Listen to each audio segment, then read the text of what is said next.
When poor Hamlet was trying to decide whether he was going to be or not to be, at least he only had one verb to be in English. In Spanish, he would have had the dilemma of deciding which verb to be to use. We have two verbs to be in Spanish, ser and estar. We're going to be going over both of these verbs in a second here. In addition, we're going to be going over the verb tener, meaning to have. So we're going to be discussing three verbs: ser, which is a form of to be that is of a permanent nature; estar, which is a form of to be of a temporary nature; and tener, which means to have. We'll discuss them in more detail. Why two verbs to be? Well, basically that's the way Spanish is. I can make no apologies, we just have to learn it, but there's a rationale behind it. The first one, ser, refers to conditions that are permanent. They will not change. I am Jose, yo soy Jose, will never change. You know, that's who I am. Yo soy americano, I am American, that is also permanent.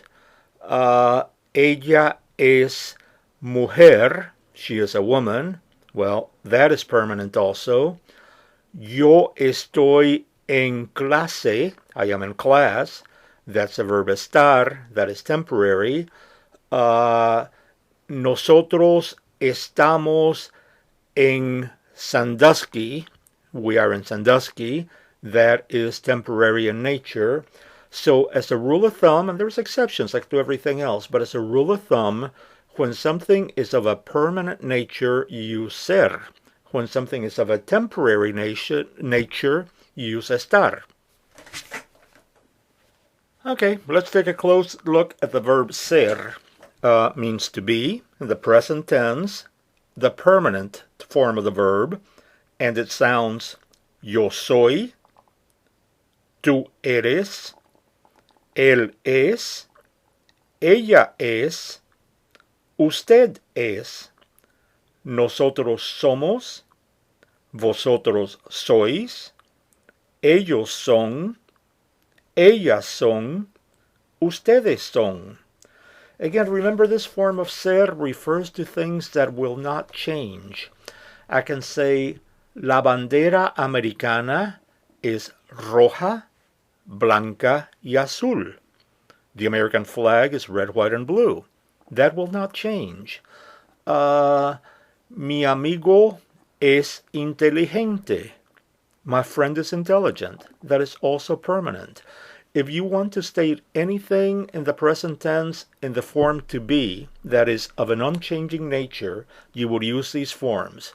Yo soy, tú eres, él es, ella es, usted es, nosotros somos, vosotros sois, ellos son, ellas son, y ustedes son. Now we're looking at estar. Estar is a form of to be that is temporary in nature. This one sounds yo estoy, tú estás, él está, ella está, usted está, nosotros estamos, vosotros estáis, ellos están, ellas están, ustedes están. By temporary, I mean something that's obviously not going to stay that way. I can say, yo estoy en clase, I am in class. Well, hopefully I will not stay here forever. I can say, ella está en Sandusky, she is in Sandusky.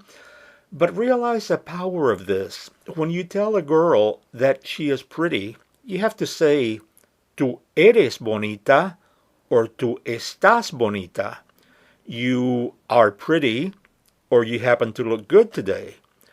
When you're telling somebody that you're sick, you can say, yo soy enfermo, or yo estoy enfermo. Yo soy enfermo means that you're sick. You're a patient. You will probably not recover from whatever it might be. Whereas yo estoy enfermo is a temporary condition that you will hopefully recover from. So again, how they sound. Yo estoy, tú estás, él está, nosotros estamos, vosotros estáis, ellos están, and that's it. The last verb we're going to look at is the verb tener, meaning to have, and this is a very regular verb. It conjugates as yo tengo, tú tienes, él tiene, ella tiene, usted tiene, nosotros tenemos, vosotros tenéis, ellos tienen, ellas tienen, ustedes tienen. This means to have. I have $20. Yo tengo $20. She has a headache. Ella tiene dolor de cabeza. Now, where it gets interesting is the verb tener in Spanish is used in ways that it's not used in English.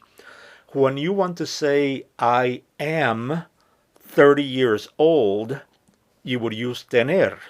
Yo tengo 30 años. You would not say, yo soy 30 años. You never would say that. Yo tengo 30 años. If you want to say, I am thirsty, in Spanish you say, yo tengo sed. If you want to say, I am hungry, yo tengo hambre. So these three verbs, ser, estar, and tener in Spanish, are all related to the English verbs to be and to have in ways that are new and different. So be sure to learn this conjugation as well as the other two. Yo tengo, tú tienes, él tiene, nosotros tenemos, vosotros tenéis, ellos tienen. Hope this helps, and we're going to be going over this in class and having some exercises. So I'll see you guys next Wednesday. Bye.